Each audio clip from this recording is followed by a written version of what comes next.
ॐ विश्वं दर्पणदृश्यमाननगरी तुल्यन्निजान्तर्गतं पश्यन्नात्मनि मायया बहिरिवोद्भूतं यथा निद्रया यस्साक्षात् कुरुते प्रबोधसमये स्वात्मानमेवाद्वयं तस्मै श्रीगुरुमूर्तये नमः इदं श्रीदक्षिणामूर्तये बीजस्यान्तरिवाङ्कुरो जगदिदं प्राङ्निर्विकल्पं पुनः मायाकल्पितदेशकालकलना वैचित्र्यचित्रीकृतं मायावीव विजृम्भयत्यभिमहायोगी वयस्वेच्छया तस्मै श्रीगुरुमूर्तये नमः इदं श्रीदक्षिणामूर्तये तस्मै श्रीगुरुमूर्तये नमः इदं श्रीदक्षिणामूर्तये। ॐ सहना भवतु सहनौ भुनक्तु सह वीर्यं करवावहै तेजस्विनावधीतमस्तु मा विद्विषावहै। ॐ शान्तिः शान्तिः शान्तिः। सदाशिवसमारम्भां शङ्कराचार्यमध्यमाम् अस्मदाचार्यपर्यन्तां वन्दे गुरुपरम्पराम्। ॐ वर्स 54 ताभ्यां निर्विचिकित्सेऽर्थे चेतसस्थापितस्य यत् एकतानत्वमेतद्धि निदिध्यासनमुच्यते. So from verse number 54 to 62, almost end of the chapter, because there are 65 verses. So, but afterwards in verse 63, Falashruti has been talked, and lastly some advice by Vidyaranya Swamiji to all the students is there in 65. So almost this is the last topic in the first chapter, that is Nididhyasanam, verse number 54 to 62. And before we go into this verse, we'll have to see what is this Nididhyasanam. And Vidyaranya Swamiji has used all the terms of a Yoga Shastra. And so we'll have to get a clarity what is Samadhi and whether it can give moksha or not, etc. So few things we'll discuss, and few things again, well, it will come when we go into further verses. So it will come. Now first thing, let's discuss what is the purpose of Vedantic meditation. This meditation is a very, very popular thing in this spiritual field, and people generally feel that meditation will give a liberation. Meditation means realization. Meditation means moksha, liberation, etc. And so not knowing what actually meditation can do. Even this, there is a lot of fancy about this samadhi, etc. also is there. So this we have got a chance, a very beautiful chance to discuss this. These are the aspects of this meditation, etc. And we'll be comparing Yoga Shastra and Vedanta also simultaneously. Anyway, so the purpose of Vedantic meditation, three purposes are there, and which we'll first negate. What Nididhyasana cannot do to you. That's first clarity we require. Then we will see what it can give. So meditation or Nididhyasanam cannot give moksha. First thing, it cannot give you moksha. Moksha is not a result of this meditation. Otherwise it will be finite, right? Anything which is produced is finite. So if Nididhyasanam produces moksha, means moksha is finite. And if moksha is finite, we are not interested. Because I am getting daily moksha. And therefore I am not interested. I am getting, right? I am getting freedom from samsara. Whenever, when I take a class, then I enjoy so much. Then during 1 hour, I don't have any samsara. And then somebody cracks a joke, well, I don't have a samsara. When I go to sleep, there is no samsara. And sometime even in dream also there is no samsara. Such a beautiful dream I get, suppose. Well, so then in between the samsara gets a suspension. So anitya moksha we are getting. with the experientially we are getting. And so that kind of a moksha we are not interested. So if moksha which is permanent, which will make me free forever from all the sorrow and everything, fear and everything, that's what we are interested. And therefore, Nididhyasanam is never meant for moksha, because if it is meant for moksha, means moksha is produced through Nididhyasanam or meditation, Vedantic meditation, then definitely we are not interested in that. And that is not the case. Why it cannot give moksha? Because it is already my nature. If it is already nature, it cannot give you. It can give something which you don't have. So definitely moksha is my nature. Atma means moksha. Brahma means moksha. Brahma Jnanam means moksha, etc. And therefore this cannot, don't worry about it. Swamiji, then why we are doing this? I'm telling you later. First, what it cannot give, let's be clear about it. So it is, moksha is my own nature, and definitely, therefore, Nididhyasanam, he cannot give that moksha. Second thing, meditation is not meant for knowledge also. Meditation cannot give you Atma Jnana. It can never produce any knowledge. So, second thing, first thing, meditation cannot produce moksha, cannot give moksha. Meditation cannot give knowledge also, because meditation is not one of the pramana, right? It is not the pramana. We have got 6 means of knowledge, and in 6 means of knowledge, nowhere you will find a name of Nididhyasanam. Nowhere you will find, right? You will find Shabda Pramana, but there is Shastra. Shastra gives the knowledge, words of the scripture and plus teacher gives you the knowledge, and so meditation does not produce knowledge. Meditation does not produce moksha, meditation does not produce knowledge, because it is not a means of knowledge. If it is a means of knowledge, it will give you knowledge. Then third thing, meditation is not meant for any new experience, at least in case of mumukshu. Nididhyasanam cannot give you any new experience also. Any experience falls within the objective field, right? Any experience can always fall within objective field. When you say I have an experience, then definitely some object is involved. That experience of that particular object.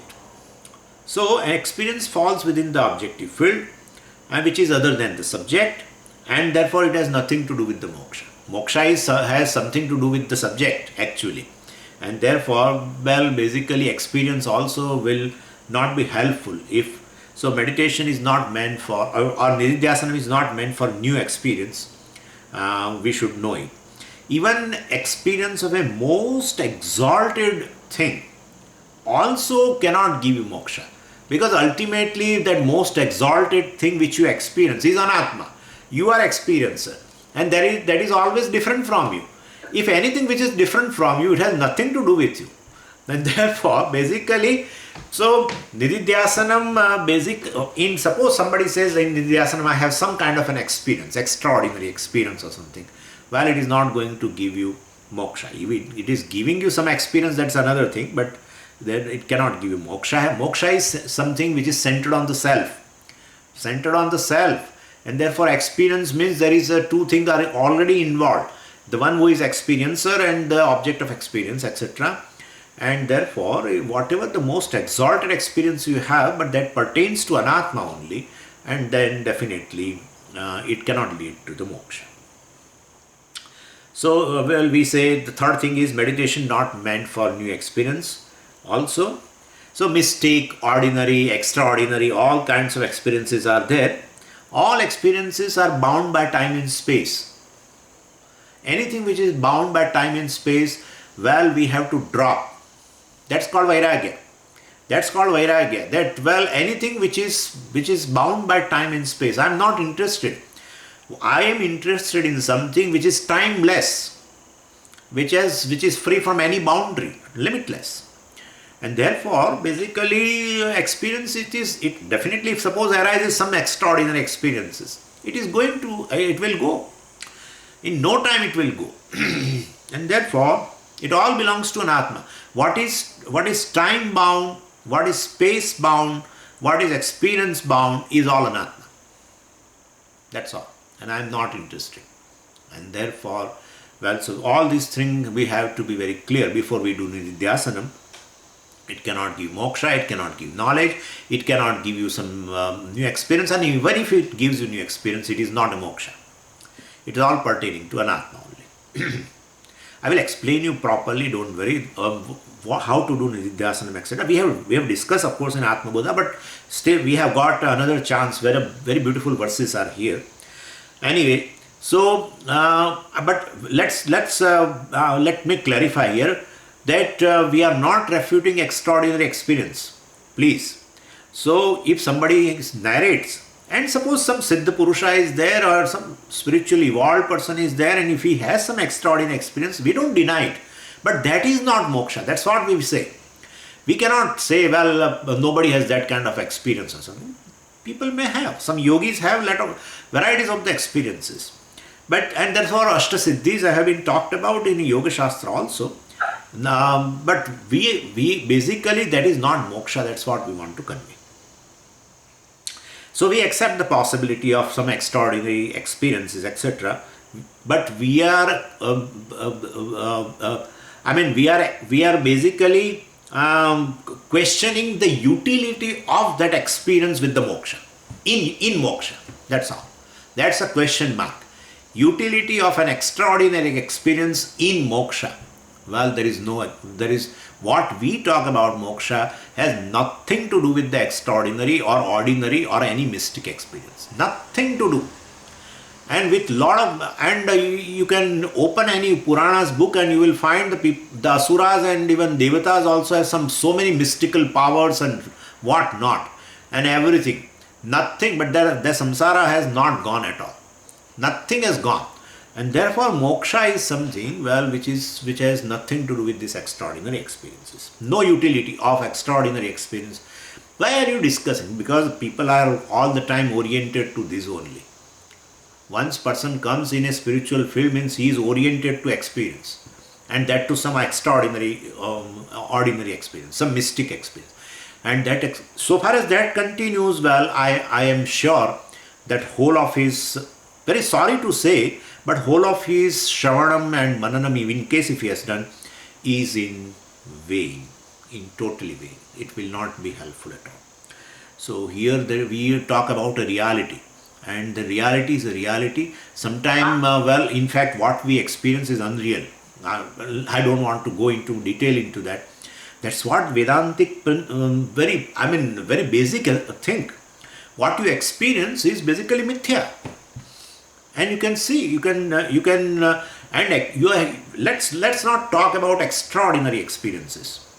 Let's talk about our 3 states of experience. And that's enough for us to analyze ultimately what is common in all, what cannot be negated in that, and what is the adhishthanam of that experiences? Well, that Sakshi witness consciousness, because of which only everything is there. The very waker and the waking experiences and the waking world stand on that consciousness. Dreamer and dream objects, etc., and dream experiences stand on this consciousness. And same as sleeper also cannot exist without consciousness. Where is a sleeper without consciousness? So, well, consciousness is the truth of all the 3 states of experience. That is enough for us. To analyze, Vedanta analyzes experiences, but Vedanta is not in search of any extraordinary experiences. Our own experiences, common experiences are enough to ultimately arrive at the truth that I am the one. The consciousness is ultimately the witness of all the 3 states, and all the 3 states, whatever are involved, what I experience is definitely mithya. Either it is a waking world, or it's a dream world, or it is even in a sleep, etc., blankness, etc., ignorance, etc., also is mithya. That's how in morning I said Brahma Vidya is mithya, because the ignorance is mithya. So, well, Brahma Vidya knocks off ignorance, but that ignorance is not a reality. Ignorance also is a mithya. And therefore, what is mithya can be knocked off by something, right? Well, the things which are of same reality can affect each other. One can knock off other, etc. Well, that's possible because of this only. But anyway, so basically, the experiences which we have, three states of experience, in Jagrata Avastha, etc., that is sufficient for us to analyze and arrive at the nature of a self, or arrive at the knowledge of the self, or gain moksha. Our own experiences are sufficient ultimately to arrive at what is moksha, to gain moksha, not just to arrive at. To gain moksha is to gain Atma or to know Atma. And well, you are very much there invariably in all the three states. What is other than you is all variable, and that is ultimately mithya. It cannot stand on its own. We have seen that way also.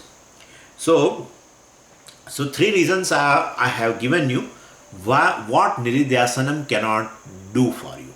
Nididhyasanam cannot produce moksha, Nididhyasanam cannot produce jnanam, Nididhyasanam cannot give you any new experiences, and even if it gives you experiences, that is not moksha. Okay, then what for? What for? Why should we do? Yeah, that's a question. Yes, that is correct. So, meditation or this Nididhyasana, Vedantic meditation means, I will not say again and again this Vedantic. There is actually in English, this word is not there, Vedantic. That is we have coined. All acharyas have coined that word, Vedantic. Actually, there is no word in English. But anyway, so meditation, this is meant to assimilate teaching and received through Shravanam. So I don't look for a new event, etc. I don't expect anything extraordinary to happen. And even if it happens, basically I ignore it. So, what I look forward is assimilating what I have known through Shravanam. That's all. What I have known through Shravanam, I want to assimilate it. That process is called Nididhyasana. And what is the advantage of this assimilation? Well, basically all my habitual notions and emotional issues go away. Remember in morning only I told you, not intellectual issues, only emotional issues. But Swamiji, how can you say that moksha and has something to do with the emotional issues? That's what Bhagavan says. In fact, all the definition of moksha is is all pertaining to, related to make you free from all emotional issues. Vita raga bhaya krodha sthitadihi muni ruchyate. Sthitadihi. Who is this Sthita Prajna? Bhagavan himself defines. Who is this wise person who has gained this knowledge? Well, he is Vita raga bhaya krodha. He is free from this attachment and fear and etc. and anger and so any definition you take, it is all pertaining to emotional soundness. Moksha is equal to emotional soundness. That's all it means. And therefore, and Atmaniva Atmana Tushtaha, etc. So he is free from any kind of a greed, he is totally satisfied with oneself. Dukkheshu anudvignamanaha, sukheshu vigataspruhaha, etc. Dukkheshu anudvignamanaha. In the situations, as per the prarabdha of his body, etc., he is going to get a certain situations which are really unfavorable, but anudvignamana. He is not getting agitated into the situation. Sukheshu vigataspruhaha. He is not going to get elated in a certain favorable situation. So all emotions. It is all emotions. And therefore, basically, so if you see the definition of moksha, basically all definitions are connected to this emotional soundness. And what is samsara is basically this. Samsara means emotional issues, all emotional issues, starting from fear or starting from a sense of rejection by oneself or inferiority complex, and having that, I am not an object of love for anybody, I am not an object of care for anybody, or an issue of anger, issue of greed, various things are there, jealousy, competition, all this. These are all emotional issues. Basically, this is samsara.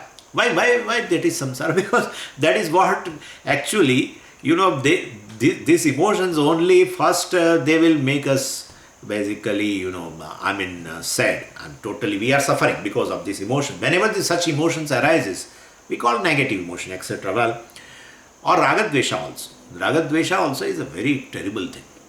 But if you are under the spell of it, Because no, Swamiji, you told the Ragadveshas are welcome, but they are welcome only when they don't torment.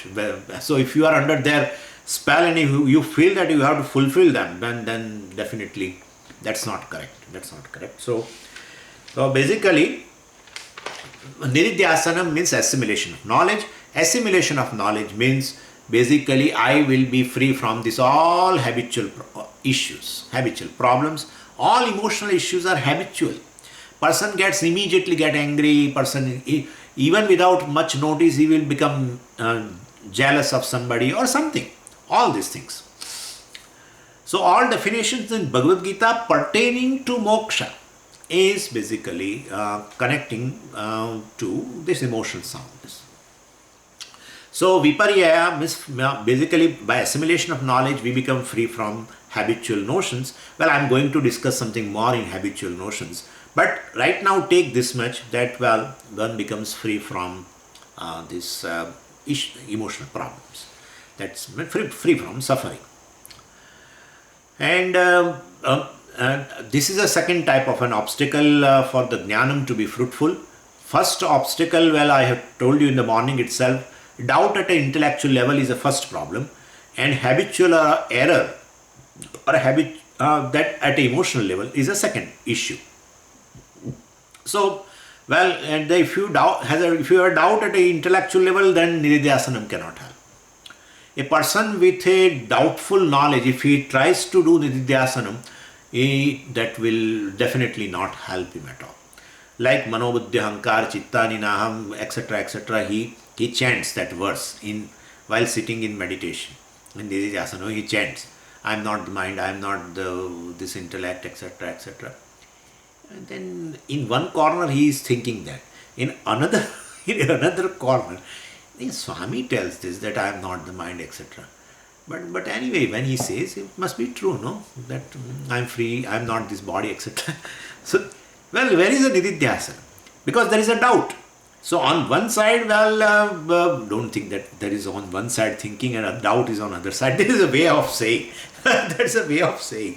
So you should be convinced with the knowledge you have. Then you are ready for Nididhyasanam. Till then, you should be ready for Nididhyasanam. You are ready for the Nididhyasanam when you are convinced. Well, nobody should convince you, or you need not convince others, but you convince yourself. That conviction is nothing but a doubtless knowledge. And that is very, very essential, very essential. And then definitely, mananena samshaya nivrutti, we call. Samshaya is also obstacle. And so that will definitely take care, that will be taken care of by the mananam. So mananam and Nididhyasanam does not add anything to your knowledge. That's what I told you. Nididhyasanam cannot produce knowledge. Mananam cannot produce knowledge. Only Shravanam produces knowledge. But then, basically the obstacles are there to that knowledge. Knowledge is not, you will have to search the knowledge in your mind. That shows the knowledge is not bright enough. If it is bright enough, it will shine in your mind. But it is not shining. You are searching in the mind. Where is that knowledge? Because it is covered by the obstacles. Either certain doubts, intellectual doubts are there, or certain emotional issues are there. Both this samshaya and viparya we call, basically they cover the knowledge. They give a very beautiful example, like the moon, which is, in the evening at 6 o'clock or something in the evening. You don't notice the moon. And even if you notice, it's not that bright. But as the sun sets, moon becomes brighter. What is that? Moon becomes brighter. Why moon becomes brighter? It cannot be brighter. So, because Surya, that sunlight basically, that was overpowering the light of the moon, right? Because of that, the moon was not bright.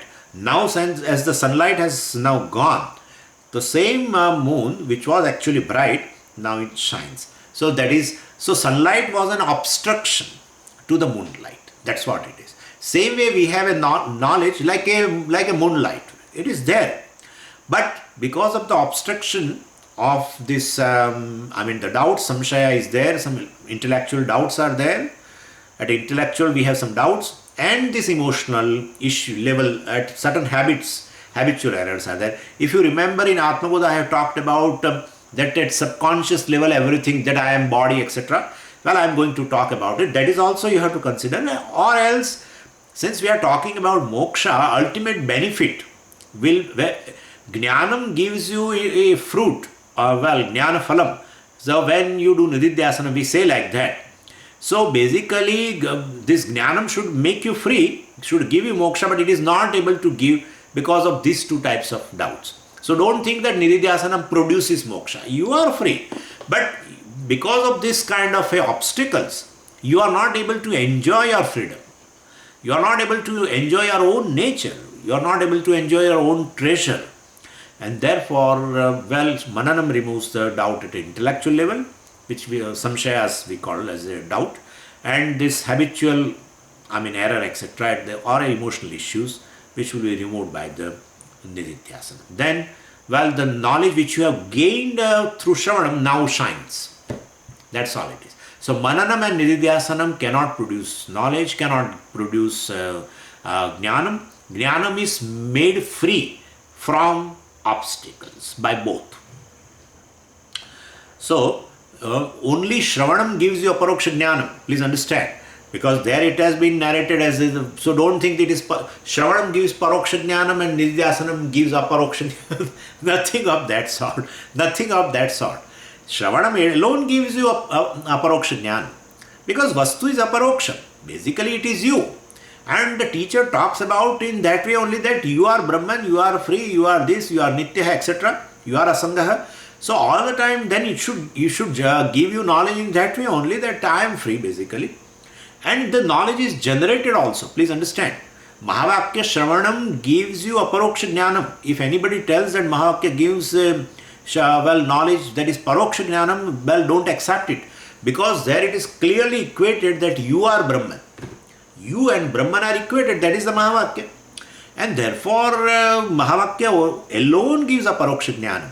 But you are not able to feel that, I have a paroksha jnanam. Because the way you say, I have to do something, I have not realized. I have gained knowledge, I have not realized, etc., etc.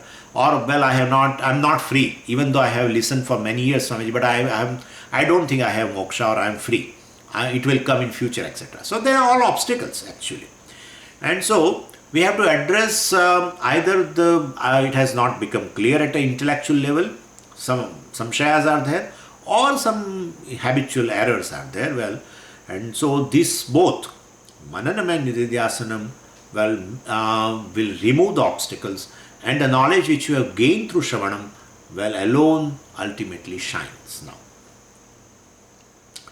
So, so that is how sometimes, and that is what happens actually, when your obstacles go away, you gain more clarity. Sometimes you tell that the teacher is gaining more clarity. You say also, so you say, Swamiji, you have improved our teaching. Just by the way, you have improved the teaching. Swami was talking Tattvamasi all the time, nothing else.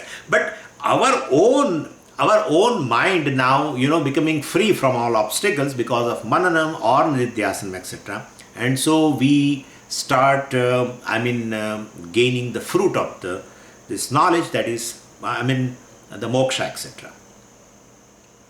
So, Tattvamasi, etc. They say Tattvamasi when you 9 times.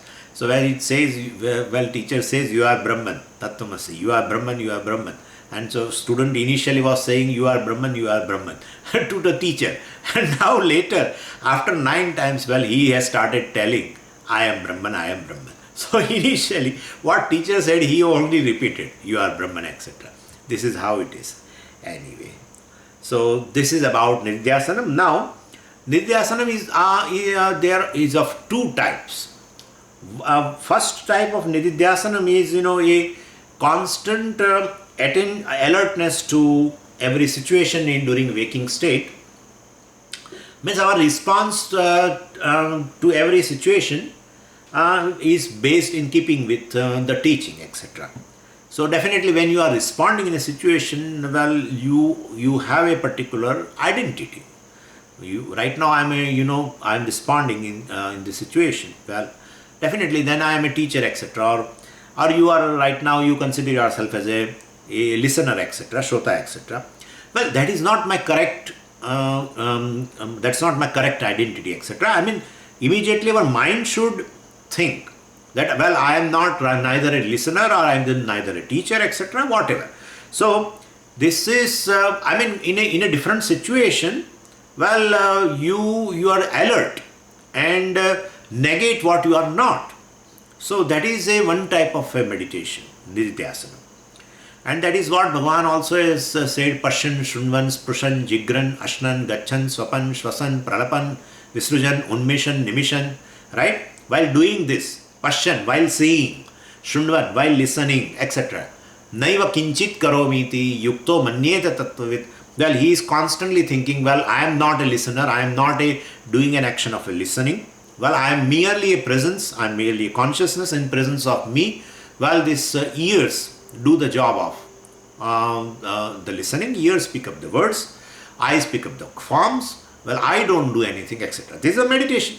That is a meditation. So this is a one type of a meditation is in which you need not have to sit at a particular place. While you are doing certain things, you remind all the time yourself that you are just a consciousness. You are not a karta bhokta. You are not a pramata, etc.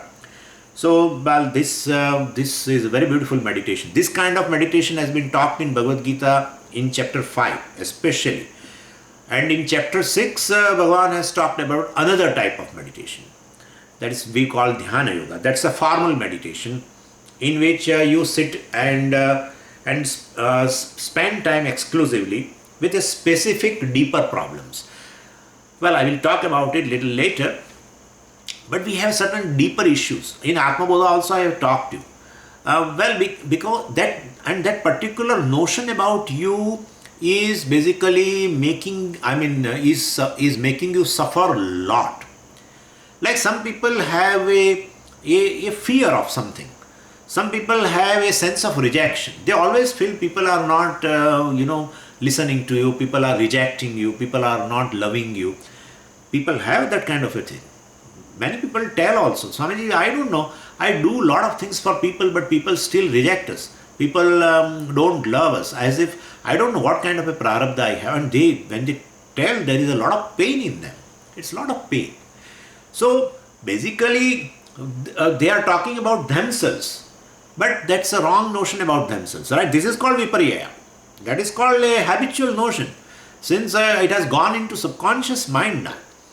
And so, Shravadam, etc., they have done, but they have not made themselves free from this notion. So, basically, then we definitely require to sit down. A specific time, place, etc. is required, and everybody has got nothing to worry about. Everybody has gotten certain habitual, problems. I mean, deeper habitual problems. Body, etc. is very common. But deeper habitual problems, born of ultimately I am Deha only, or I am mind, etc. So, but everyone has a certain deeper issues, and well, then you definitely require a second type of meditation also. So, so it cannot be casually, well, it goes away. Even if you are alert, well, during, in a daily activity, etc. Well, oh, I am abhayam, etc. Well, I am fearless, etc. Nothing can happen. It doesn't much help. You have to sit down. If there are certain emotional issues which are deeper, and definitely you have to sit down to come out of it, because ultimately it has percolated into subconscious mind, and so it has to be brought to the conscious mind, and then it will go out. So specific Nididhyasanam is required. And Nididhyasanam also specific Nididhyasanam. Well, if you feel that, well, that I am having a lot of fear, let us say. So you have to think in particular way that how the Atma actually is free from fear, free from any kind of a threat, etc. So of these two types of meditations, well, Vidyaranya discusses here this formal meditation in which you have to sit and deal with yourself, and you have to dwell upon teaching basically, and definitely address the particular issues in yourself. And so what Vidyaranya discusses here, that type of Nididhyasanam, Bhagavan discussed in chapter 6 of the Bhagavad Gita. And here, of course, Vidyaranya also is borrowing certain idea from Yoga Shastra, and Bhagavan has also borrowed certain idea from Yoga Shastra. So both are almost, parallel, same type of Nididhyasanam, in which one has to sit, choose a place and choose a time and proper posture and certain pre-meditation steps, etc. And then bring out the issue, which is a very deeper issue, and address with the teaching which you have. Ultimately, that only you have knowledge. It is because Nididhyasanam is not going to produce any knowledge. Only what you have heard, Shravanam, etc. And it is clear to you through Mananam also. Well, you have to dwell upon that teaching, bring out that particular aspect of yourself which you have heard of from the Shastra and the teacher, and address that issue. Then only it will go. Okay, so now here let's talk about what Vidyaranya says about Nididhyasana. Very long definition Vidyaranya gives of the Nididhyasanam. So we'll divide this definition of Nididhyasanam into 3 parts now. 3 parts. First thing is, the first part is, you see in the verse, Tabhyam nirvichikitse arthe. That's the first thing. So Tabhyam. Tabhyam means, well, with the help of this. What? With the help of these 2 things. It's a dual. So Shravana Mananabhyam. So by following this Shravanam and Mananam, well, what will happen? Tabhyam nirvichikitse arthe. Vichikitsa word you already know. Vichikitsa means a doubt. That has come in Kathopanishad also. Yeyam prete vichikitsa manushya astityeke chayam nayam astiti chaike, etc. etc. In Kathopanishad, Yamaraja, Nachiketa tells to Yamaraja, he is asking a question, that there is always a doubt about the person who leaves the body. Whether he is really with the body, he has died, he is also destroyed, or there is someone who is distinct from the body and leave this body and go somewhere else. So about that person, there is always a doubt. Like that, he asks the question. So he is using the word vichikitsa. Vichikitsa means samshaya, doubt. So here it says nirvichikitse arthe. Let's make that from the 7th case, make it a first case.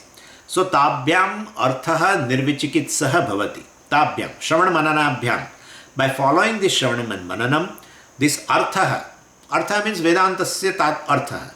Well, or Mahavakyasya artha. Well, artha means that meaning or the purport of the Mahavakya, purport of the Vedanta is nirvichikitsaha, free from the doubt, with the help of Shravanam and Mananam. Well, when this purport of the Vedanta is very clear to the person, free from the doubt. What is the purport of the Vedanta? Well, we know very well. What is the purport of Vedanta? Is I am Brahman. That's the purport. Mahavakya is basically is the purport of the Vedanta, all Upanishads. And Mahavakya, meaning of the Mahavakya is this, I am Brahman. So basically, that's what before Nididhyasanam, this should be there. Shravana Mananabhyam nirvichikitsaha bhavati. Arthaha. So the purport of the Vedanta is very clear to this person. And how, well, Shravanena Ajnana Nivrutti, Mananena Samshaya Nivrutti. Shravana, well, with the help of Shravanam. Shravanam means not listening. Shravanam means, it's a technical word. Shravanam, people think it is listening. It is not listening. It's a, analyzing all the sentences of the Vedanta, especially analyzing Mahavakya, etc., one has arrived at a clear understanding that the purport of all the Vedanta, all the Upanishads is Jeev Brahmaikyam, or I am Brahman. So, well, if you also, that is your also, that is also your purport. That's the purport of the Shastra is one thing, but it is your purport also, then Shravanam is over, definitely. And how that purport we arrived by Shadlinga, I have already talked to you once upon a time. Upakrama upasamharo abhyaso apurvata phalam arthavadopapattisya lingam tatparya nirnaye, etc. So upakrama, what is in the beginning of the Upanishad, and what is at the end of the Upanishad, and what is repeated again in the Upanishad, etc., etc. What is what has been really praised in the Shastra, etc. So we have seen Brahma Vidya alone is praised, and the phalam also of the Brahma Vidya is been talked about, and Brahma Vidya is repeated again, like Tattvamasi is repeated 9 times. And then Upakrama also, it is Brahma, I mean the beginning itself Brahma Vidya is there, and the end Brahma Vidya is there. And so that's clear then. Then definitely that is the purport of the Upanishad. What? Jiv Brahmaikyam or Brahma Vidya is. And so with this is called Shravana. And then Mananena Samshaya Nivrutti. Okay, Shastra let it tell that it is basically you are Brahman. But what my mind says, that is very, very important. What my intellect says. So there are certain doubts, and that has to go. And we have many doubts also, but if they are not of that importance. If you have a doubt pertaining to this thing only, that how can I be Brahman? That doubt I am talking. You person has other doubt also. One person told me, Swamiji, in this Sukshma Sharira, whether somewhere it is said 17 elements are there, and in 17 parts total, and in other places 19 are there. What is correct? Now that is also a doubt, but that doubt has nothing to do with much for the purport of the Shastra. So anyway, there are doubts with respect to certain less important issues. Well, that I am not saying here in Mananam. Mananam, well, this basic doubt, how can I be Brahman? How can I be Brahman? Okay, Acharya tells this particular Swami tells this, he says, and Upanishad also say, Am Brahmasmi, etc. That's correct, okay. But it is difficult to accept, Swamiji. It's very difficult. So that is the doubt. That has to go before Nididhyasana. Anyway, so with regard to basic teaching, of the Vedanta, we should not have any doubt. Then it is called Nirvichikitsa. Nirvichikitsa means basically free from doubt. That's the first definition of Nididhyasana we are doing. So this is the first part. Tabhyam nirvichikitse arthe. Tabhyam means by Shravana Mananabhyam, by following this Shravanam and Mananam, this Jnanam or the purport of the Shastra is now regarding that he is free from the doubt. Okay, now second thing. Chetasaha sthapitasya yat. So tasmin arthe chetasaha sthapitam syat. Tasmin arthe. Kasmin arthe. Which, for what? What is for which this mind has to be established, mind has to be fixed in artha, in the purport of what? In the purport of Shastra. That's what you have arrived at through Shravanam. And therefore Brahma Satyam Jagan Mithya Jivo Brahmaiva Naparaha iti etasmin arthe. Well, this is that, well, I am Satyam, I am Brahman, I am Satyam, and this Jagat is Mithya, body etc. is Mithya. So mind should be fixed. Chetasaha sthapit. Chetaha means a mind. Sthapitam, fixed. So not your fixed. Here American word fix is not helpful. So this is fixing is a different kind of a fixing. So mind should be fixed upon the teaching. Well, so we can, and here we can take any part of the teaching. Brahma Satyam Jagan Mithya is a teaching. So don't think that all the time I have to go think Brahma Satyam, I am Satyam, I am Satyam, I am Satyam, I am Satyam. Need not be. You can take even like body etc. and you can see how it is Mithya. Really. What is Agantuka is Mithya. What is Agantukam, what is temporary is not you. That's what Swami am told. Okay, then that is how you should start. What is an object of knowledge is not me. First thing. Then what is made up of elements is not me. Second thing. What comes and goes, which has a birth and death, is not me. What is constantly changing is not me. Right? This is what Shravanam is. This is how you have arrived at. Atma is basically free from any change. Nirvikaraha. Atma is not made up of any elements. Atma is not an object of knowledge. Ashabdam, asparsham, arasam, etc. etc. And Atma is free from any attributes, Nirgunam. And therefore, take the body, take the mind, take the senses, take the prana, etc. And see, oh, all are having attributes, all are changing. My hunger and thirst are also changing, right? Pranas are changing. Mind is changing, senses are changing, everything is changing. I am the one who is really aware of all this changing. I am conscious of all the changes happening in the body. Either it is a subtle body, either it is a gross body, etc. So, they are mithya, they are anatma. Well, this is how, this is also a part of your understanding. So, basically, chetasah sthapitah means basically mind can be fixed upon, or how I am satyam, etc. How I am satyam, how I am timeless, etc. That also you can think that way. So, Brahma Satyam, you can take that part, I am Satyam, or you can say, well, Jagan Mithya means this body, etc. is Mithya. Either you can take for meditation. So, you can, one of the aspect you can take here, and definitely you can dwell upon that way. Either you are Satyam, or you can dwell upon this body, etc. is Mithya. So, mind should be fixed on. So, you see, this is, now he is going parallel to Yoga Shastra. See, basically in Yoga Shastra we have to take, in Ashtanga Yoga we have to take last 3 steps only. Dharana, Dhyan and Samadhi. Rest of the things we should not bother, really speaking. Pratyahara is nothing but is a damaha. Pratyahara means basically Indriya Sanyamaha is Pratyahara. What we call as a damaha, they call it as in Yoga Shastra they call Pratyahara. And other things are asanam and pranayam and all that. So this is all, we have to, Yoga Shastra, the last 3 steps we have to concentrate. So there dharana is there. Dharana means fixing. So he is going parallel to that.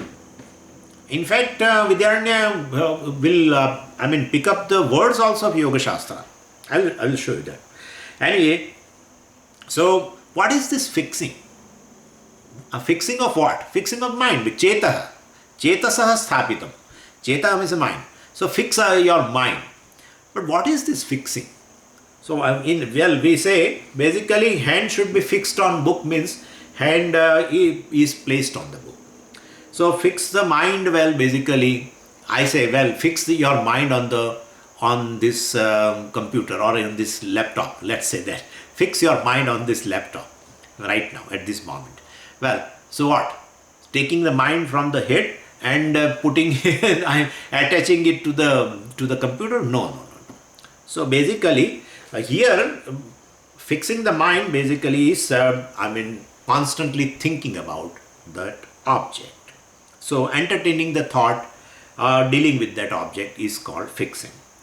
So fixing the mind on the mountain means basically parvataka. Parvata means mountain. So fixing the mind on this mountain means basically you entertain a thought pertaining to the mountain. Fixing the mind on Lord Rama means what? Basically you entertain a thought pertaining to Lord Rama, etc. Now fixing the mind on Brahman. Now what? That's a issue now. Fixing the mind on Brahman. Well, that means, Brahmakara Vritti. What Brahma? What is that Brahmakara Vritti? Hey, what is that Brahmakara Vritti? It is not that bring the mind from somewhere and and keep it in Brahman.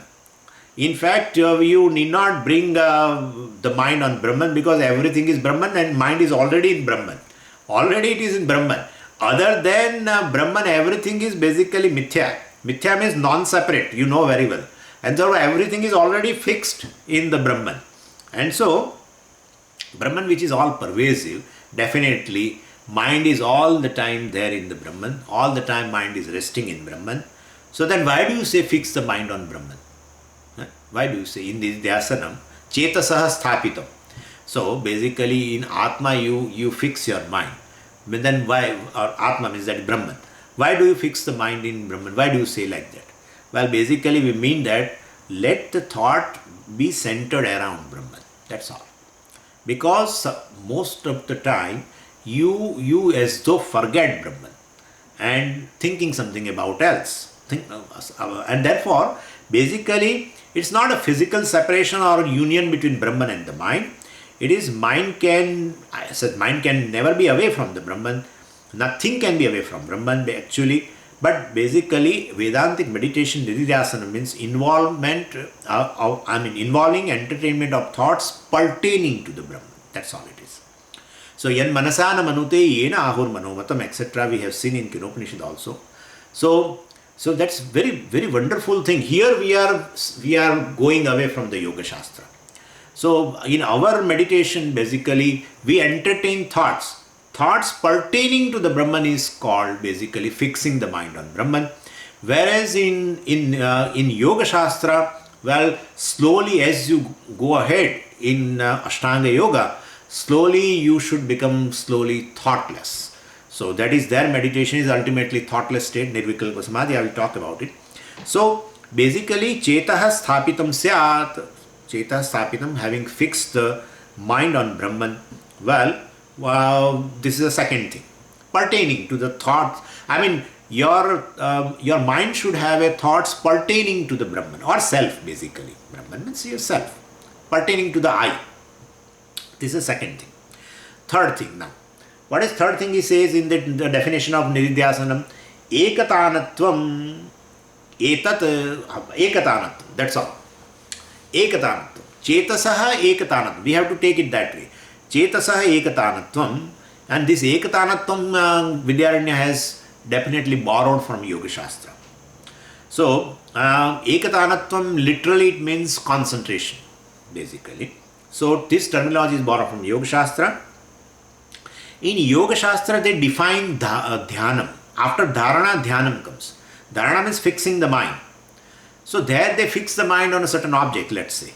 Here we fix the mind in Brahman means, well, we entertain the thoughts pertaining to the self, pertaining to the I, and ultimately the next step in Yoga Shastra is the dhyanam, and that is they say pratyaya ekatanata dhyanam. Pratyaya ekatanata. So having fixed the mind on Brahman, I try to retain the vritti in the same Vedantic thing. And I will give you an example so you will understand. You maintain the same flow of vritti basically. That is how even we define, what we know the definition of a dhyana. So far as a meditation on Ishvara etc. is concerned, we have the same kind of a definition. Sajatiya vritti pravaha dhyana. Right? Saguna Brahma, Puja Swamiji's definition is Saguna Brahma Vishaya Manasa Vyaparaha Dhyana. Puja Swamiji is to define like this. Saguna Brahma Vishaya. Saguna Brahma means Ishvara. Saguna Brahma Vishaya Manasa Vyaparaha. Mental activity, Manasa Vyapara. Mental activity pertaining to the Ishvara. Any type of a thought, number of thoughts, thousands and thousands of thoughts, but the object of all the thoughts is Ishvara. That's called Dhyana. So Sajatiya vritti. Sajatiya means this. He has the same jati. Same jati means same object basically. Only O Ishvara. So Vijatiya vritti anantarita. Sajatiya vritti pravaha dhyanam. That's another definition. Vijatiya vritti anantarita. Anantarita means undistracted. Vijatiya vritti should not be there. Means where you are constantly thinking about Ishvara. And suddenly, immediately a thought comes up pertaining to the sun, pertaining to your own son, and then started thinking about it. So that is called Vijatiya vritti. So basically, Sajatiya vritti pravaha or Vijatiya vritti anantarita Sajatiya vritti pravaha dhyanam. So that is called here Ekatanatvam. Ekatanatvam means, basically having fixed mind on Brahman, you try to retain the vritti in the same Vedantic thing. Same flow of vritti. So ekatanata means pratyaya pravaha. And so fixing of mind is dharana in Yoga Shastra. Retention in that particular field is called dhyanam in Yoga Shastra. So here he has adopted both the things. Chetasa sthapitam, fixing the mind, entertain the thought pertaining to the self. That's first thing, that is dharana in our case. And then retain that flow of thought pertaining to the Brahman. That is called dhyana. And that is here narrated as a ekatanatvam. So, and need not be same thoughts. Similar thoughts are required to the, similar thoughts to the exclusion of dissimilar thoughts. And similar thoughts means you can understand all thoughts, like I am Shuddha. Then you take, after thinking of that, well, how the self is pure. Then you say I am Asanga. Then you say I am Nitya, I am Nirguna, etc. etc. So this is all the same, similar types of thoughts. In between, suppose I am Samsari or I am something. So that is Vijati Vritti. So that is Vijati Vritti Anantarita, Vijati Pratya Anantarita, Sajati Vritti Pravaha Dhyanam. So this has been told here. So thoughts should not be same, need not be same also. Thought will be similar. So I am Satyam, I am Shuddham, I am Anantam, etc. How I am limitless. And everything. But Swamiji, what is that? What is that? I am Anantam means what? Brahman is Anantam, that we remember that you said in Nididhyasanam, Brahman word should not be there. Instead, I only should be there. Correct. I am Anantam means what? What is that? Basically, you drop the limitations. That you have a notion, I am a limited thing. That dropping the notion is sufficient. Because basically you are limitless. So your mind cannot illumine limitlessness. So your mind basically by thought illumine the limitlessness. It is not going to happen. Basically you have already notion that I am a limited in time. So think that you are not limited in time. You, the consciousness, I am consciousness is clear to you through my Shravanam and Mananam. So then think how I am limitless. How I am limitless. Well, I have already notions pertaining to the limitation in time, limitation in place, etc. So dropping that notion is Nididhyasana. That is how we say Nididhyasanam is a Viparya Nivrutti. Already you have an obstacle. Viparya means this habitual notions you have that I am a limited being. And that's a habit. It's a habit now for you. It is not that it is a new thought. Already you have entertained since Anadikala, and therefore it is a habit. And that has gone to subconscious mind. So consciously think that how I am free from limitations. That is nothing. When you drop that notion that I am not having, the consciousness has no limitation pertaining to the time, because I am not time bound, body etc. is time bound. Well, body is not the I, the consciousness, in fact, it sustains the time, and I am the truth of the time. Time cannot affect me, etc., etc. Therefore, I am free from time. I am free from birth and death. I am free from any vikaras which pertains to the body. Those vikaras, etc., modifications pertain to the body. They don't belong to me. So all this I am saying. This is Nididhyasana. So when you continuously think like that, ultimately you will be able to drop the notion that I am limited. That's enough. That's the job of Nididhyasana. Viparya Nivrutti. Viparita Bhavana Nivrutti is Nididhyasana, right? So this is the way it has to be. Don't think that I am Anantam means, I will come to, in Nididhyasanam, I will come to know that, I am pervaded everywhere, like that. Don't think, nothing is going to happen. If you do more, somebody will take us to a hospital also. Don't think. You drop the notion that I am limited is sufficient, because you are self-evident. You are limitless. In fact, that is the reality of you. But because of Ajnanam and the notions which are born from that Ajnanam, so it has formed a habit also, because ignorance is beginningless. So all the notions also are all wrong notions, etc. Notions means wrong actually. They are all also they are there, and you have, that's your second nature, let's say, and therefore you will have to slowly come out of this. So pertaining to the I, the varieties of the notions which we call Viparya or Viparita Bhavana, you consciously remove.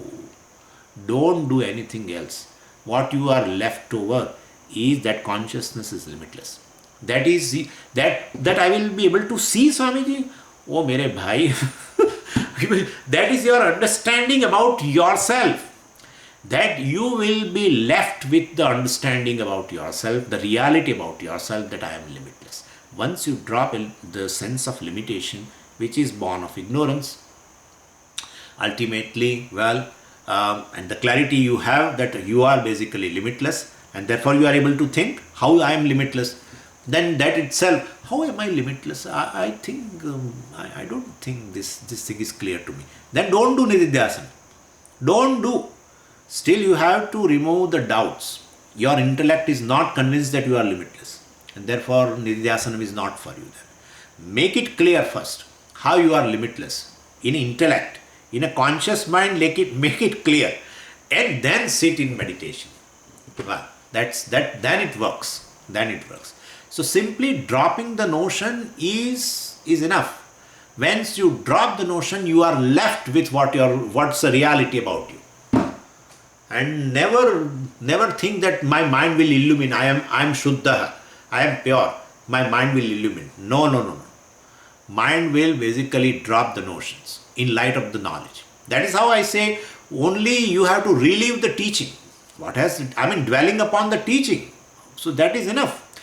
To dwelling upon the teaching, you will be able to drop the notions about yourself. And then the self-evident consciousness, that is the reality about you, that you are Shuddha, you are Nityaha, you are Asangaha, that you will understand. That is your nature. And so never think of that I want to see that. So when you want to see or experience that Atma, definitely it will be other than you, and that will be object. That will never be the case. Never be the case. And anyway, I have talked to you several times about this. So aham Shuddha, aham Nityaha, aham Asangaha, etc. Aham Purna, etc. All these different thoughts are there, but centered around the teaching, and that flow continues. That's what he says, Ekatanatvam. So pratyaya pravaha, the flow of this kind of thoughts will be there. Well, etad nididhyasanam uchyate. This is called nididhyasana. So this is enough? No. A lot of things are left over. What is samadhi, etc. Also he has talked. Very beautiful verses are there. But this is, we'll see. So there are three parts are there here.